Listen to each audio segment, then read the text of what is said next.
Glória a Deus. Quem está feliz aí, dá um glória. Glória a Deus. Quem levantou da cama hoje, nesse frio. Sejam muito bem-vindos à Paz Church no Parque Imperial. Como nós estamos falando aqui, nós ainda não inauguramos como igreja, mas olha para a pessoa e fala assim: que bom que você já está aqui.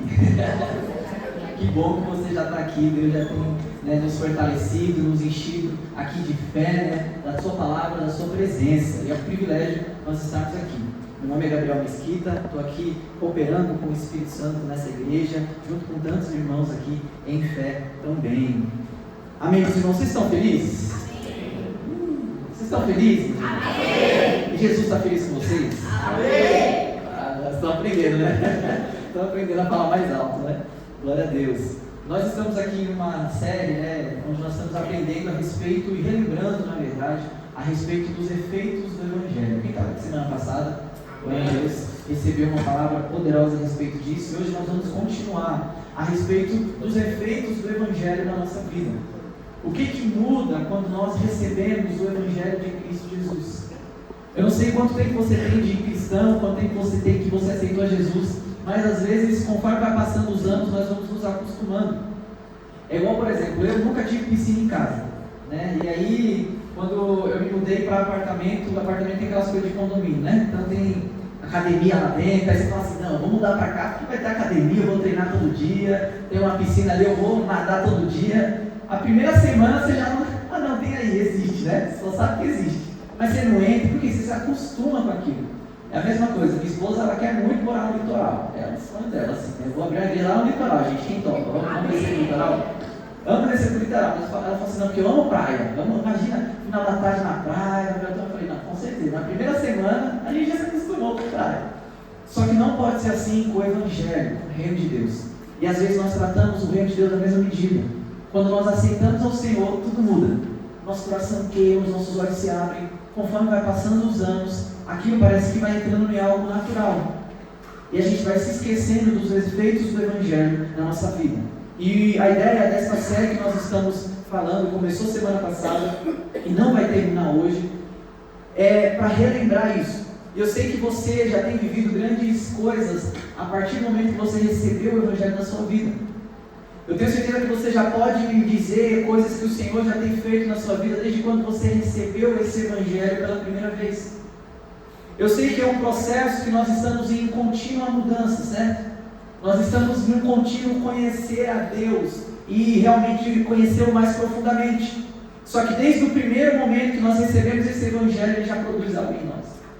Ele já gera uma ideia de perdão, de salvação, ele já nos mostra a reconciliação com Deus, ele gera uma paz, uma alegria nas nossas vidas. Esses são os efeitos do Evangelho. E é interessante que em Romanos 1,16 fala o seguinte: pois eu não me envergonho do Evangelho, porque ele é poder de Deus para a salvação de todo aquele que crê, primeiro o judeu e também o grego, e nós agora como gentios. Eu não me envergonho deste Evangelho. E este Evangelho que nós pregamos aqui, e este Evangelho que nós devemos ser recordados todos os dias na nossa cabeça. Eu não me envergonho das mudanças que a palavra de Deus está produzindo na minha vida. Às vezes nós estamos vivendo várias coisas e tendo várias transformações pelo Senhor. Só que a gente guarda aquilo numa caixinha, como se fosse uma caixinha feita para nós de lembranças de coisas que Deus já fez. Só que aqui esse verso está dizendo o seguinte: olha, sabe esse testemunho que Deus está já mudando na sua história? Sabe aquele passo, aquele trechinho, aquela coisa que para você parece uma coisa tão pouca, dentre toda a história que ainda falta mudar? Deus está dizendo o seguinte: esse pouquinho da história que eu já fiz, esse pequeno efeito que eu já fiz do Evangelho na sua história, você deve falar com plenos pulmões. Você deve dizer assim: olha, eu não me envergonho daquilo que Cristo já fez na minha história. Eu não me envergonho daquilo que o processo que Deus já construiu em mim, da libertação que Deus já me deu. Eu não me envergonho do Evangelho, porque este Evangelho, vivo dentro de mim como um testemunho, é o poder de Deus para a libertação de todo aquele que crê. Então, tudo que nós vivemos na nossa história deve ser algo proclamado. Todo o testemunho que você já viveu com Deus, toda aquela pequena história, aquele propósito concluído, aquele sonho concluído, aquilo que Deus fez na sua vida, não guarde somente para você. E este evangelho, o evangelho da salvação, de um Deus que se abre os braços e recebe a humanidade, a sua criação, ele é pregado não só com Cristo crucificado na cruz, que é a conclusão disso, mas ele é pregado a partir do Éden, quando o homem peca. Lá em Gênesis 3:21, Deus mata ali um animal e com ele faz vestes para o ser humano cobrir a sua nudez, o seu pecado. Aquele processo de primeiro sacrifício, a primeira morte, a primeira entrega de Deus para cobrir os pecados, a iniquidade do homem, ali já é reflexo do primeiro evangelho sendo pregado aos homens. Quando Deus cobre a nudez de Adão e Eva. E o interessante nesse primeiro evangelho pregado através das ações de Deus no Éden, é que Deus ele não vira para Adão como um julgamento, falando assim: Adão, o que você fez? Adão, por que você pecou? Adão, você fez isso, você fez aquilo outro. Muito pelo contrário, ele já estava pregando o evangelho. E qual que é o evangelho? A primeira pergunta que Deus faz para Adão não é o que ele havia feito, mas é onde Adão estava. A primeira pergunta para Deus não foi para Adão, não foi Deus virando e falando assim: Adão, eu vi que essa atitude sua foi uma atitude pecaminosa. Mas Deus não questionou o pecado de Adão, mas Deus perguntou: Adão, onde você esteve? Porque esse é um reflexo do evangelho de um Deus que se prostra, estende a mão, dizendo assim: olha, independente, eu tenho aqui um plano do evangelho, que é esse resgate do pecado para a intimidade comigo. É esse resgate do que você fez, das ações que você fez, de volta à intimidade comigo. Uma coisa que nós precisamos entender a respeito do evangelho é que as nossas ações de pecado, elas são frutos do nosso posicionamento. Por isso que Deus pergunta onde Adão estava, porque onde eu me posiciono, a forma que eu me coloco, onde eu estou, ele cria em mim passos pecaminosos ou não. Aqui a primeira atitude de Adão, que foi onde Jesus, Deus ali, ele conflitou com Adão, foi porque você estava se escondendo de mim. Porque você estava se escondendo de um relacionamento comigo? Porque você estava longe da minha presença? Porque o ser humano longe da presença do Senhor, a única coisa que pode sair de um ser humano longe da presença de Deus é iniquidade, pecado e morte. Por isso que Deus ele não questiona ali o fruto que é o pecado, mas ele questiona onde ele estava, o posicionamento de Adão. E nas nossas vidas é a mesma coisa. Nós estamos na época do evangelho pregado por Deus, onde essa maravilha do evangelho, onde Deus estende a mão para nós e não nos culpa pelo nosso pecado, mas estende a mão dizendo assim: este não é o seu lugar, venha para mais perto de mim. Sabe, meu irmão, depois da queda tudo começou a colapsar. Depois do primeiro pecado ali no jardim do Éden, a família começou a colapsar, o relacionamento começou a destruir, tudo começou a definhar, depois que foi quebrado esse relacionamento com o Senhor. E um exemplo que eu gosto de dar nessa situação, para ficar muito claro na nossa mente, é, por exemplo, se eu pego o peixe e eu tiro ele da água, é o habitat natural dele, ele morre. Se eu pego as plantas que estão enraizadas na terra e eu arranco essa planta da terra, é questão de dias para acontecer o quê? Ela morre. Quando nós somos removidos de Deus através do pecado que nós cometemos, pode levar o tempo que for, mas qual que é o final disso? A morte. Por isso que a Bíblia fala que o salário do pecado, qual que é?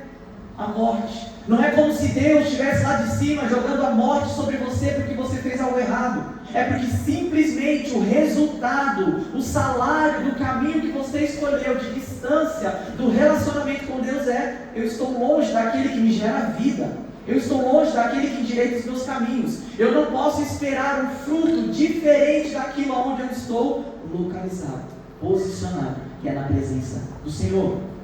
Então nós precisamos entender que o homem foi feito para estar dentro da presença de Deus. O homem foi feito para estar junto nesse relacionamento com o Senhor. Sabe, dá para diferenciar muito bem quem recebeu o Evangelho. Sabe, se a gente imagina essa rua que é bem movimentada, se vem alguém aqui acertado por uma carreta, eu tenho certeza que a vida dessa pessoa nunca vai para essa mesa. Vocês concordam comigo? Nunca mais. Vai ter alguma coisa ali. Por quê? Ele foi acertado por algo tão forte, por algo tão genuíno, cara, que mudou a vida dessa pessoa para sempre. Quando alguém encontra o Evangelho de Deus, não é obviamente mudar a vida para o ruim, mas vai mudar a vida para o melhor, para sempre. A vida da pessoa que teve um encontro com o verdadeiro Evangelho de Cristo é impossível ser a mesma.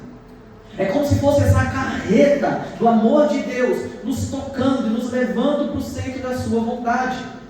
Tudo muda. A nossa casa muda, os nossos olhos mudam, os nossos desejos mudam, a nossa vida muda por completo quando eu sou atingido pelo Evangelho. As nossas emoções dentro, tudo muda. Em Isaías 60, do 1 ao 2, fala o seguinte: levante-se e resplandeça, porque já vem a luz, e a glória do Senhor está raiando sobre você. Porque eis que as trevas cobrem a terra, e a escuridão envolve os povos. Mas sobre você aparece resplandecente o Senhor, e a sua glória já está brilhando sobre você. A glória do Senhor já está brilhando sobre você. Você consegue cutucar a pessoa do lado e falar assim: olha, levanta-se e resplandece, porque a glória do Senhor já está brilhando sobre você.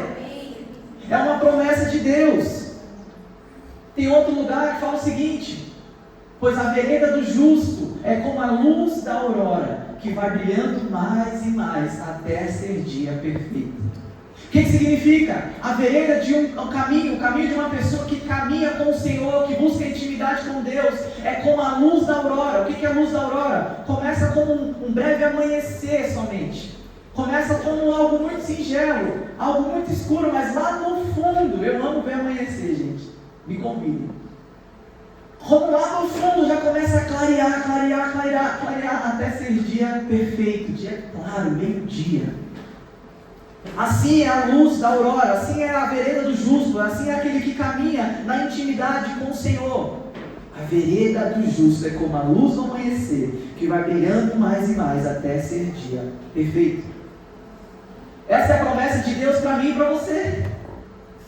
Para mim e para você. Esse é o efeito do Evangelho, a luz de Deus raiando sobre a sua vida, vez após vez, vez após vez, vez após vez. Agora a minha pergunta, eu quero te cutucar com isso, será que hoje você está recebendo mais da luz do Evangelho sobre a sua vida do que ontem? Será que você acordou hoje mais satisfeito em Deus do que ontem? Será que quando você foi abraçado e recebeu esse caminhão chamado Evangelho que te pegou de jeito, será que daquele dia que você recebeu ao Senhor para cá, você vem definhando em fé? Ou você vem brilhando mais e mais até ser dia perfeito? Sabe, como que eu construo realmente uma vida onde o Evangelho domina a minha história? Isaías 60, 18 fala o seguinte: nunca mais se ouvirá falar de violência na sua terra, nem de ruína ou destruição no seu território, mas as suas muralhas você chamará de salvação e os seus portões louvor. Aqui o profeta Isaías ele estava declarando uma promessa de Deus a respeito do povo de Deus, que era Israel. Israel era um povo abandonado, era um povo desolado, que não tinha terra, muito menos uma cidade murada para dizer de sua, para chamar de sua. Só que o profeta Isaías ele estava dizendo algo para Israel, dizendo algo para o povo de Deus. Olha, existe uma promessa do Senhor: nunca mais se ouvirá falar de violência na sua terra, nunca mais se ouvirá falar de ruína ou destruição no seu território, mas as suas muralhas você chamará de salvação e os seus portões de louvor. Vamos entender um pouquinho mais do que o profeta quer dizer aqui. Essas muralhas, elas representam um território onde a bondade e a misericórdia do Senhor nos alcançam. Sabe, uma cidade murada, uma cidade cercada, significa que existe ali um território de bênção. As suas terras, o seu território, você chamará de salvação. Quando eu encontro o Senhor, quando eu recebo a salvação, esse Evangelho da salvação, é como se ao redor de mim agora existisse uma cerca. É como se existisse eu fosse agora uma cidade murada. Estão conseguindo compreender? Vamos lá. Mas as suas muralhas se chamará a salvação. Então a salvação, os muros ao redor de mim que me protegem dos inimigos, que me protegem até de algo que me fazer mal, é a salvação que me coloca neste lugar de uma cidade murada. A salvação. E essas muralhas representam aquilo que o Senhor faz por nós. Ninguém aqui pode comprar a salvação, amém? Todo mundo entende isso? Ninguém aqui pode fazer nada para adquirir essa salvação, a não ser reconhecer o Senhor Jesus como único e suficiente Salvador. Isso é o que nos abre as portas para sermos essa cidade antes violada por uma cidade murada. Quando uma pessoa ela não tem ao Senhor, sabe o que acontece na vida dela? Qualquer um vem e destrói, qualquer um vem e domina, qualquer um vem e subjuga, qualquer medo traz ansiedade, qualquer doença traz a morte. A pessoa está ali conquistando, é como se de repente, cara, como que aconteceu isso comigo? Quando você não é salvo pelo Senhor, quando você não faz parte do povo de Deus, esse evangelho não está na sua vida, você é como uma cidade sem muros. Uma cidade sem muros. Qualquer inimigo vem e vai a hora que quer. Mas as suas muralhas você chamará de salvação. Agora tem uma segunda parte desse versículo de Isaías 60:18. Fala o seguinte: e os seus portões louvor.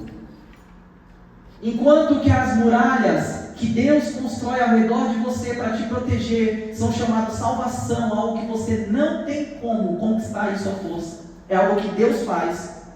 Ele fala aqui o portão desta cidade, dos muros que Deus construiu, os portões são feitos de louvor. E o louvor é aquilo que nós fazemos para com Deus. Louvor é aquilo que eu e você podemos fazer como para proteger os portões da nossa vida.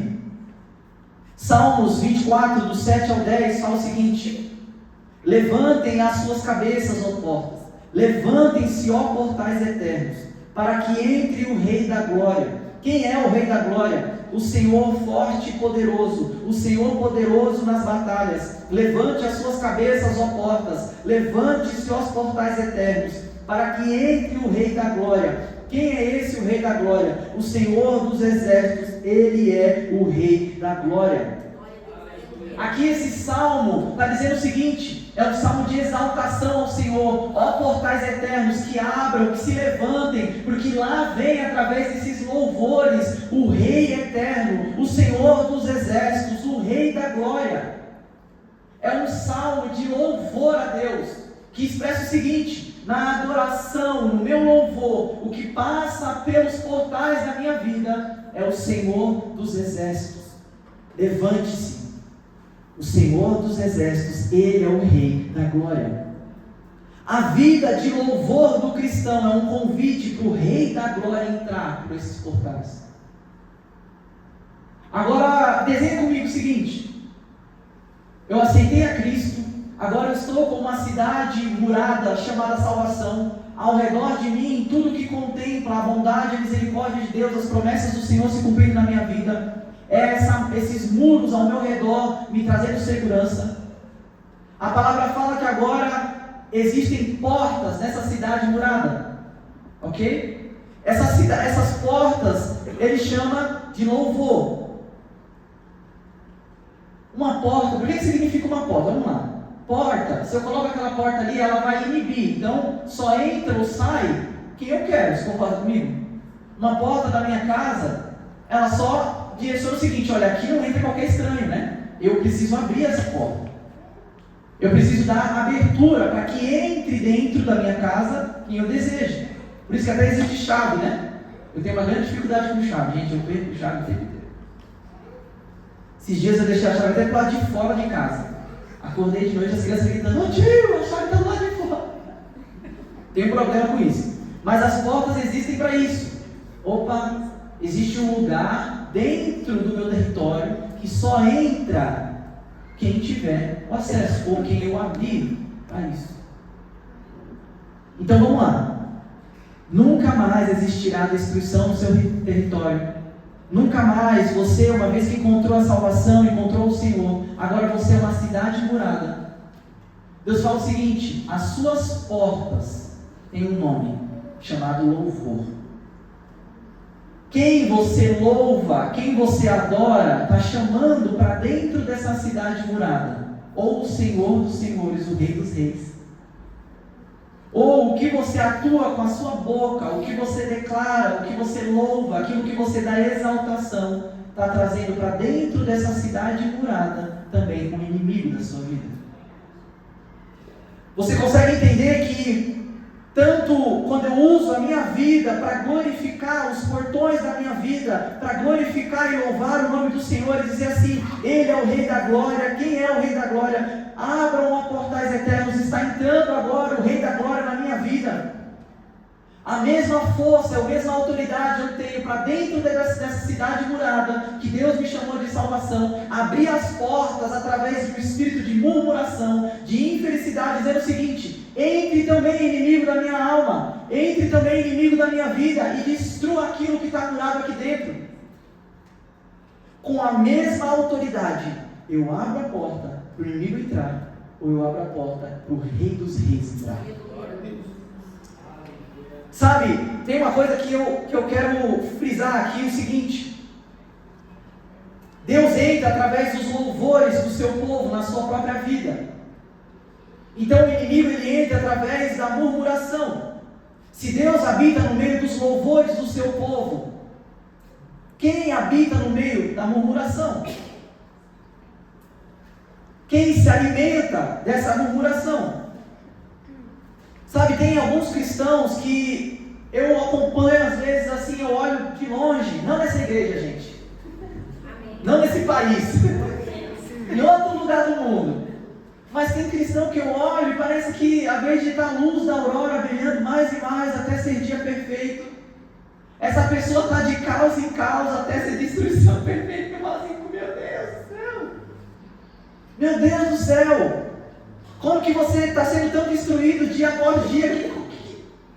Vamos lá calcular direito. Sabe, às vezes a gente torna esses portais da nossa vida, que deveriam ser louvor a Deus, protegendo o que está dentro, protegendo o que Deus está construindo dentro de nós, através da salvação, nós facilmente transformamos esses mesmos portais em murmuração. E até com ditados, até eu tenho aqui que fala assim: ó, meu irmão, se alguém te pergunta, fala assim: tá, e aí, tá tudo bem? Nossa, tá difícil, né? Você nem percebeu, mas tá difícil para quem, gente? Tá difícil para quem? E uma coisa muito interessante de você entender, não é como se o inimigo escolhesse mais pessoas para terem inimigos maiores, desafios maiores, né? Eu converso lá em casa com a minha família, aí minha tia tem uma coisa que ela fala assim, né? Nossa, eu não consegui matar o leão de ontem, então parece que ele está hoje de novo. Só que se alguém te pergunta como é que está você hoje, fala assim: eu estou mais vitorioso que ontem. Sabe, o inimigo ele não tem parceiros favoritos. Não é como se, o inimigo não toca naquela vida ali, não tem problema naquela vida ali, muito pelo contrário. Deus fala o seguinte: olha, nesse mundo tereis aflições, mas existe algo que deve sair de você, louvor. Tem de bom ânimo, porque eu já venci o mundo. Sabe aquela pessoa que se pergunta e fala assim: como é que está a sua vida? Aí a pessoa fala assim: rapadura é doce, mas não é mole não, né? Ou seja, está até legalzinha, mas não está mole não. Meu Deus do céu, meu Deus do céu. As suas portas, seus portais devem ser louvor. Nós somos mais que vencedores em Cristo Jesus. Maior é o que está conosco do que está contra nós. Enfim, tem infinitas possibilidades e verdades da palavra de Deus, dizendo o seguinte: use os seus portais para louvor a Deus. Independente da circunstância, adore ao Senhor. Independente do que você está passando, proteja os seus portais da cidade. Adore a Deus. Especialmente nas lutas, nós temos uma única oportunidade de exaltar o nome do Senhor. Meu irmão, é muito fácil proteger os nossos portões da nossa vida com adoração a Deus quando tudo está bem. É muito fácil. Não, está tudo bem, está todo mundo com saúde, está todo mundo feliz, nossa, está maravilhoso. Aí eu adoro meus portões e eu guardo eles com louvor. Mas aí de repente vem uma enfermidade, de repente vem algum problema, e aí eu abro essa porta, escancaro ela para o inimigo e falo o seguinte: olha, além deste problema, além dessa situação, eu vou te adorar aqui com as minhas palavras. Tá difícil demais, tá pesado demais. Entra e devasta o resto que falta na minha cidade murada. Nós fazemos isso, misericórdia. Mas nos momentos de luta é onde nós podemos proteger ainda mais a nossa cidade murada. Meu irmão, não destrua aquilo que Deus já está fazendo com você por conta de circunstâncias que você não tem controle. Mas usar os portões para louvor a Deus, você tem controle. Eu e você, nós somos chamados por Deus para construir essas portas de louvor e adoração ao Senhor. 1 Tessalonicenses, do 5, do 16 ao 18, fala o seguinte: ele nos explica aqui como nós podemos construir esses portões de adoração e de louvor, protegendo aquilo que Deus está fazendo dentro do ambiente do Evangelho de Salvação. 1 Tessalonicenses 5, do 16 ao 18, fala o seguinte: estejam sempre alegres, orem sem cessar, em tudo deem graças, porque esta é a vontade de Deus para vocês em Cristo Jesus. Vamos ler esse versículo junto? Estejam sempre alegres, orem sem cessar, em tudo deem graças, porque esta é a vontade de Deus para vocês em Cristo Jesus. Amém, glória a Deus. Antes de falar que a coisa, fala assim: é para mim. É para mim. Agora pode falar, é para você. Estejam sempre alegres, orem sem cessar, em tudo deem graças, porque esta é a vontade de Deus para vocês em Cristo Jesus. Vamos entender um pouquinho mais como nós podemos construir essas portais de adoração e louvor ao Senhor que protegem o que Deus está fazendo na nossa história. A primeira parte aqui desse verso, ele fala: estejam sempre alegres.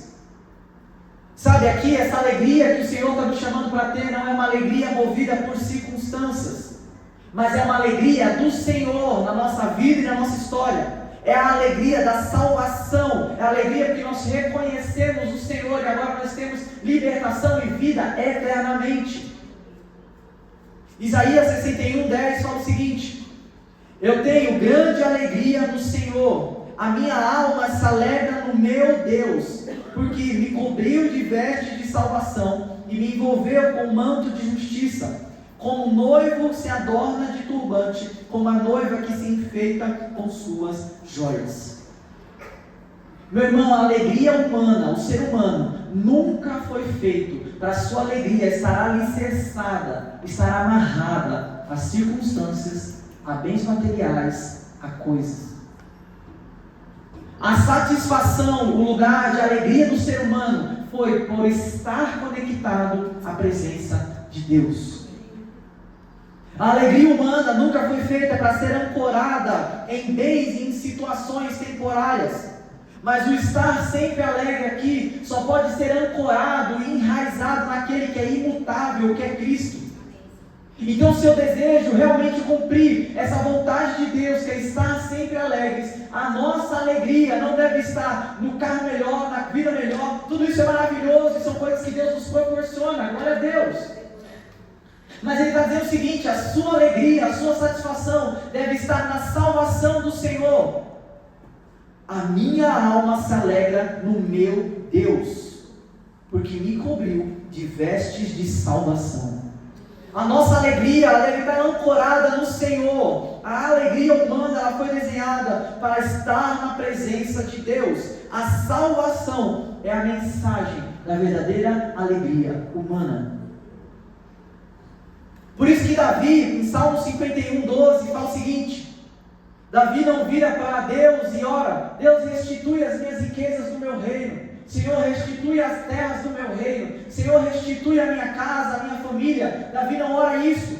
Davi ora o seguinte, Salmo 51:12: restitui-me, ou seja, me devolve a alegria da tua salvação. Restaura em mim, restitui em mim a alegria que eu devia ter na tua salvação. A nossa alegria deve estar na presença de Deus. Salmos 16:11 fala o seguinte: Tu me farás ver os caminhos da vida. Na tua presença há plenitude de alegria. À tua direita há delícias perpetuamente. Glória a Deus. Meu Deus. Meu querido, você está vivendo esse efeito evangélico? Na tua presença há plenitude de alegria. À tua direita há delícias perpetuamente. Quem sabe o que é prisão perpétua? Todo mundo sabe, né? É o mal perpétuo. Ficar preso.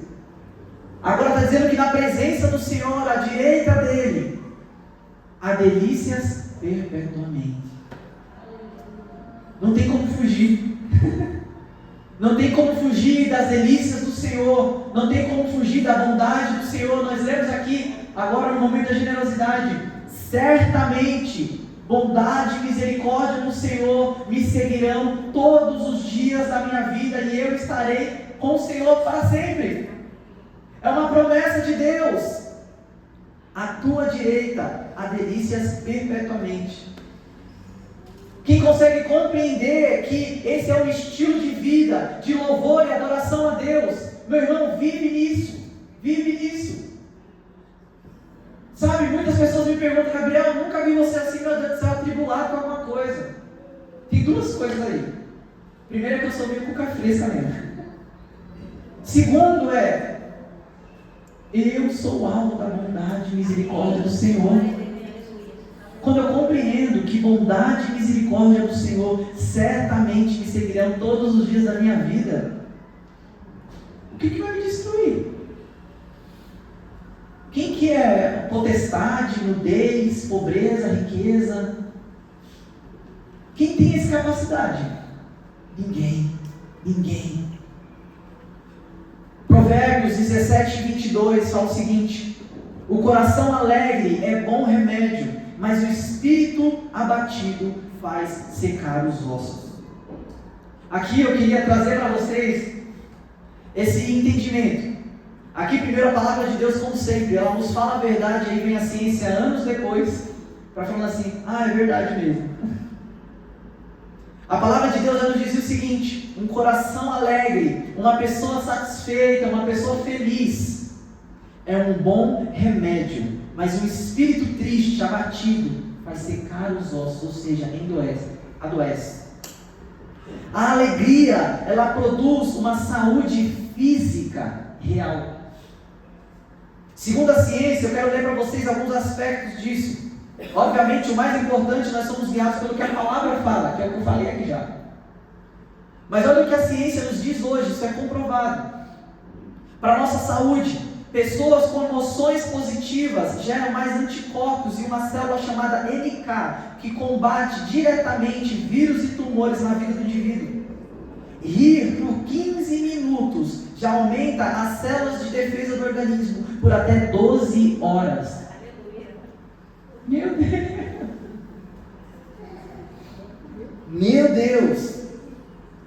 Por isso as pessoas hoje no mundo, elas querem procurar lugares que geram alegria para elas. Mas nós já temos esse evangelho.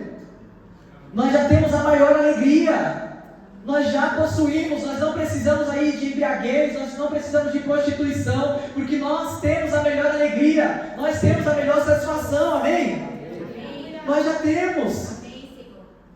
Olha outra coisa que a ciência nos fala: a alegria e gratidão, ele reduz a citocina inflamatória do organismo. Ela reduz uma inflamação crônica ligada à diabetes. A alegria produz uma saúde na pressão arterial. Meu Deus! Olha a ciência comprovando: coração alegre é um bom remédio, e o espírito abatido faz secar os ossos. Olha, longevidade. Baseado em uma meta-análise, um estudo americano, com mais de 160 estudos, mostrou que um bem-estar subjetivo aumenta a expectativa de vida entre 7 a 10 anos. Parte desses estudos, eles apontam o seguinte: uma pessoa que tem bons hábitos, pessoas alegres, que se cuidam, dormem melhor e mantêm relações sociais, aumentam a expectativa de vida entre 7 a 10 anos. Meu Deus! Quem quer viver muito aqui, gente? Em nome de Jesus. coração alegre beleza o rosto. Um coração alegre é um bom remédio. Sabe um exemplo na Bíblia de alguém que foi chamado para essa vida de apontar para um povo um lugar de gratidão, um coração grato, um coração cheio de riso? Foi Neemias. Neemias na Bíblia ele foi chamado para reconstruir as cidades, a muralha, ao redor de Jerusalém. Eles reconstruíram essa muralha em 45 dias. Só que eles foram chamados, imagina o povo, acabou de sair, está ali com uma cidade sem muro nenhum, todo mundo está roubando, fazendo um monte de coisa ali com a cidade deles, com a terra deles. Neemias chamou: meu povo, nós vamos reconstruir aqui esse muro aqui que vai cercar Jerusalém. Eles fizeram isso em 45 dias, só que o povo estava entristecido, estava murmuroso. Estão trabalhando demais, estão fazendo demais, estão dando demais, estão entregando demais. Aí Neemias virou e falou o seguinte: a gente vai reconstruir os muros de Jerusalém sim, mas não vai ser embaixo de murmuração não. Não vai ser embaixo de murmuração não. Aí Neemias fala o seguinte, Neemias 8:10, fala o seguinte: portanto, não fiquem tristes, porque a alegria do Senhor é a força de vocês. É neste contexto, onde o povo estava ali trabalhando pesado, onde o povo estava ali, dando o máximo de si, construindo aqueles muros, para murar Jerusalém. Ele fala o seguinte: olha, se quer servir o Senhor, tudo bem, mas não vai reconstruir muro nenhum debaixo da murmuração não. Não vai servir a Deus debaixo da murmuração não. Não fiquem tristes, porque a alegria do Senhor é o que gera a força que vocês têm para continuar. Produzir a alegria do coração de Deus, servir ao Senhor com alegria, é o que gera a força que vocês possuem. A alegria gerada pelo Senhor produz alegria e mudança também nas nossas vidas, a força que nós precisamos. A alegria do Senhor é a sua força.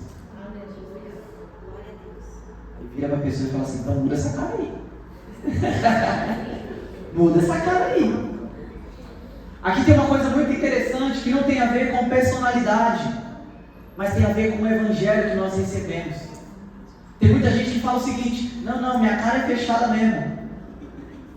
Podia ser um velho homem, mas você recebeu um evangelho que não diz isso.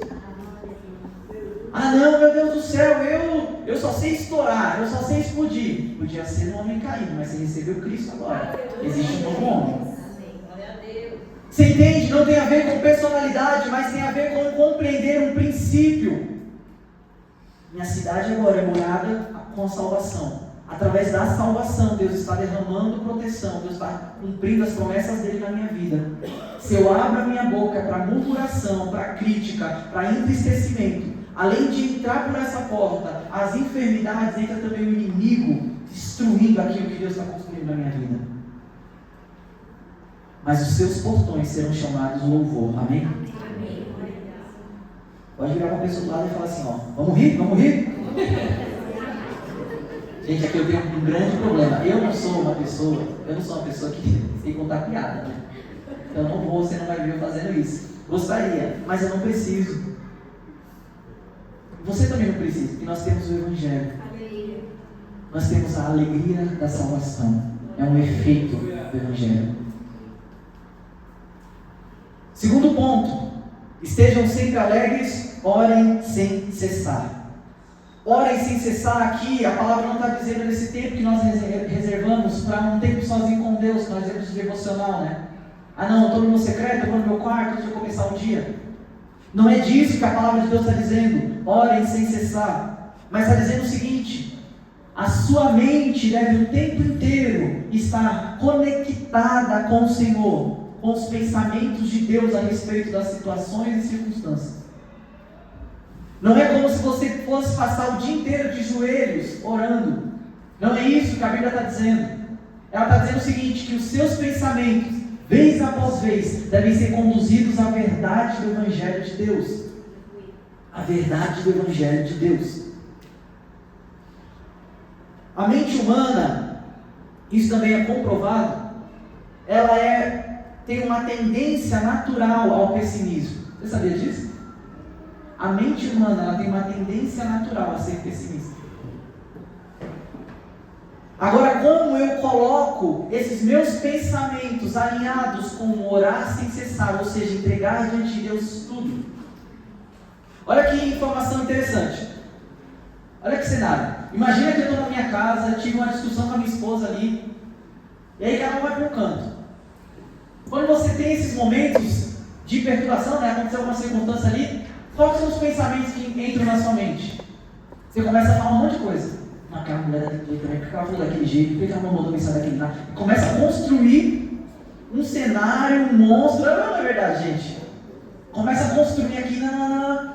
Você acha que quando a sua mulher vir te ver, a primeira coisa que você abriu a porta para sua esposa, vai estar como? Vai estar pior, bem? Porque você foi alimentando aqueles pensamentos. Quando a palavra de Deus deve dizer o seguinte: orem sem cessar. Orem sem cessar. Quando vinha esse pensamento, e aqui uma coisa muito interessante, que muitas pessoas tropeçam nisso aqui: você não é os seus pensamentos. Você sabia disso? Você não é os seus pensamentos. Você é aquela pessoa que escolhe e toma decisões discernindo os pensamentos que passam na sua cabeça. Bem, isso é uma verdade, meu irmão, transformadora. Você não é as setas que o inimigo lança na sua mente. Você não é as tentações que estão na sua mente. Você não é nada disso. Você é pegar esses pensamentos, pegar essa ira, pegar essa tribulação, pegar esses pensamentos contrários ao Evangelho de Deus e orar sem cessar, dizer assim: Senhor, misericórdia, minha mulher é uma bênção. Misericórdia, meu esposo é uma bênção. Meus filhos são maravilhosos. Senhor, eu entrego diante de Ti. Ore sem cessar, ore sem cessar, ore sem cessar. Sabe, é um hábito que nós devemos fazer. Esse versículo ele aponta para este hábito que nós devemos ter de pegar os nossos pensamentos e conduzir eles à verdade do Senhor a respeito das situações. Este é o hábito que alinha os nossos pensamentos aos pensamentos de Deus. Que foi até o que nós conversamos semana passada a respeito de Abraão. Gênesis 17:1 fala o seguinte: quando Abraão atingiu a idade de 99 anos, o Senhor apareceu a ele e disse: eu sou o Deus Todo-Poderoso, ande na minha presença e seja perfeito. A oração é este lugar de intimidade, onde Deus nos protege, onde Deus nos guia, onde Deus nos transforma, onde traz alegria para nós. A oração é mais do que um somente pedido a Deus, mas é um chamado de relacionamento, de andar na presença do Senhor e caminhar neste lugar de aperfeiçoamento de Deus. Ande na minha presença, seja perfeito. Meu irmão, aprenda a transformar os seus pensamentos em oração.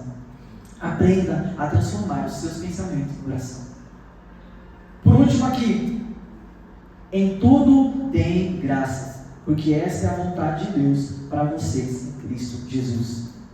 Em tudo deem graças. A gratidão ela é a chave para emoções equilibradas. Mesmo em situações de catástrofe, mesmo em situações desesperadoras, nós devemos ter uma posição do coração. Em tudo eu dou graças a Deus. É ou não é um desafio? É ou não é um desafio?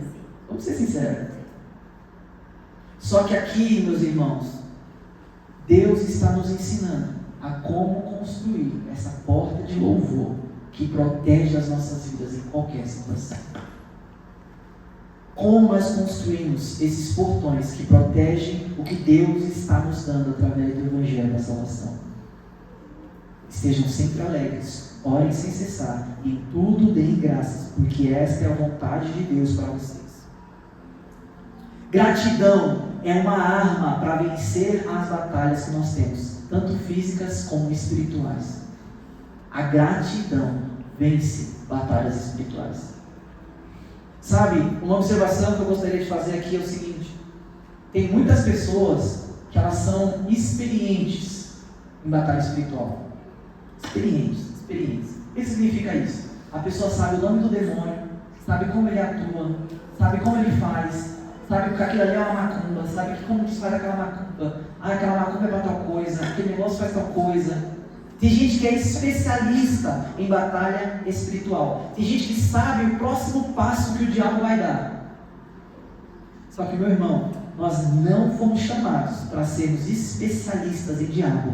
Nós fomos chamados para ser especialistas no que nós temos direito através da palavra de Deus. Especialista em evangelho.